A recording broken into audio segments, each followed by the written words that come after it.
शाहजहां शेख महफूज ठिकाने पर ममता सरकार की दामने रहमत में कहीं पर महफूज था।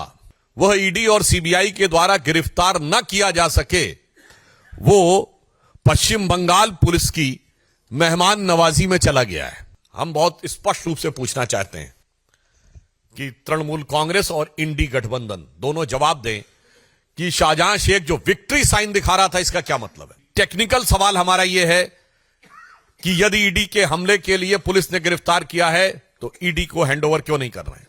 सेकंड सवाल हमारा टेक्निकल यह है कि महिलाओं पे उत्पीड़न और बलात्कार की धाराएं क्यों नहीं लगाई गई। और तीसरा सवाल यह है कि जब कैमरे के सामने उसका इतना जलवा दिख रहा है तो जेल में वो किस जलाल के साथ रह रहा होगा या रहेगा, इसका हमें सहज अनुमान लगाया जा सकता है। गायब रहने के बाद अचानक शाहजहां शेख की गिरफ्तारी हो गई।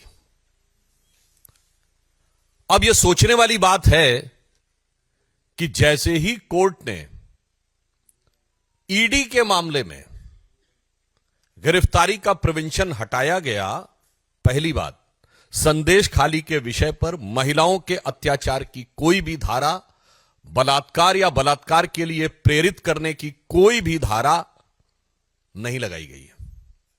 दूसरी बात यह भी बहुत साफ हो गया कि जो पश्चिम बंगाल सरकार स्टैंड ले रही थी कि गिरफ्तारी पर रोक है, उसका संदेश खाली के गुनाहों से कोई लेना देना नहीं था। तीसरी बात, उन्होंने जो ईडी के विषय के ऊपर गिरफ्तारी की रोक हटने के बाद गिरफ्तार किया, तो मैं बहुत साफ पूछना चाहता हूं कि यदि आपने ईडी के विषय पर गिरफ्तार किया है तो पश्चिम बंगाल सरकार उन्हें ईडी को क्यों नहीं सौंप दे रही है।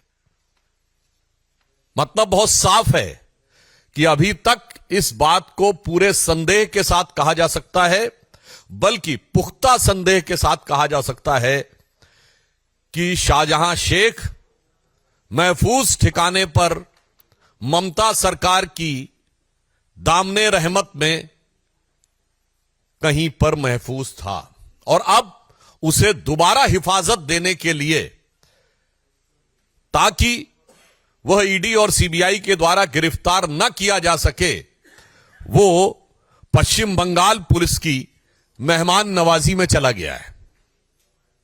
यह मैं मेहमान नवाजी शब्द इसलिए प्रयोग कर रहा हूं, यदि आप लोगों ने तथाकथित गिरफ्तारी के समय उसकी भावभंगिमा देखी हो, उसके चेहरे के भाव और बॉडी लैंग्वेज देखी हो, और पुलिस वालों की बॉडी लैंग्वेज देखी हो, क्या आपको लगता है कि जो कुछ बॉडी लैंग्वेज थी शाहजहां शेख की, वो किसी गुनहगार की थी या किसी अदाकार की लग रही थी। जिस स्टाइल से वो चल रहा है और जिस ढंग से पुलिस वाले उसके पीछे चल रहे हैं, तो ऐसा प्रतीत होता है कि जैसे पुराने जमाने में कहा जाता था ना कि बा अदब बा मुलायजा होशियार शाहजहां साहब जलवा अफरोज हो रहे हैं। कहीं से नहीं लग रहा था कि बेबसी जरा भी उसके चेहरे पे है, खौफ जरा भी उसके चेहरे पे है, गिरफ्तारी का कोई भाव उसके चेहरे पे है। ऐसा लग रहा था कि वो बाकायदा जलवा अफरोज हो रहे हैं। और उससे भी बड़ी बात, कभी पुलिस गिरफ्तार करती है तो आपने देखा है कि वो पुलिस आगे चलती है कि गिरफ्तार किया हुआ व्यक्ति आगे चलता है। पुलिस आगे चलती है। यहां तो ऐसा लग रहा था पुलिस एस्कॉर्ट कर रही है, क्योंकि शाहजहां शेख जिस धमक के साथ आगे चल रहा था और पुलिस वाले जिस ढंग से कंधे झुकाए हुए पीछे चल रहे थे, यह मैं इसलिए कह रहा हूं, यह संदेश खाली का संदेश पूरे भारत के लिए और पूरे समाज के लिए बहुत साफ है।